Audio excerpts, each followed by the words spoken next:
أنا رزان جمال بنرحب فيك. مساء الخير. نحن اليوم بحفل خيري لمركز سرطان الأطفال بلبنان، وحضرتك سفيرة نعم. لهذا المركز. لهالسنة. آه، لهيدي السنة نعم. خبرينا عن دعمك لهيك أحداث وهيك مناسبات، وقديش الفنان لازم يعني يروح لهذا الجانب. هلا انا كان عندي تجربة خاصة مع السرطان، انه انا امي كان عندها سرطان مش انا. كتير تأثرت بهالشي، واكيد فانا كان يهمني انه انا شارك Children's Cancer Center.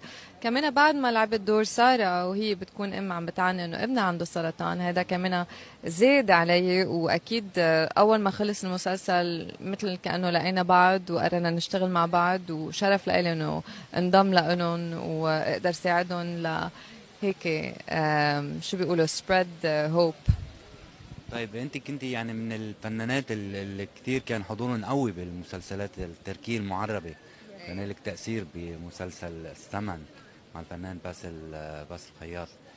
آه هذه الأعمال عم في يعني كتير ناس عم بتحبها، الجمهور بشكل عام عم بيحبها، ونسبة مشاهدة كتير كتير عالية. وفي ناس عم بتروح بتقول إنه هيدا مش نحنا، مش جونا، مش مجتمعنا. ايه، شو بدك يني علي؟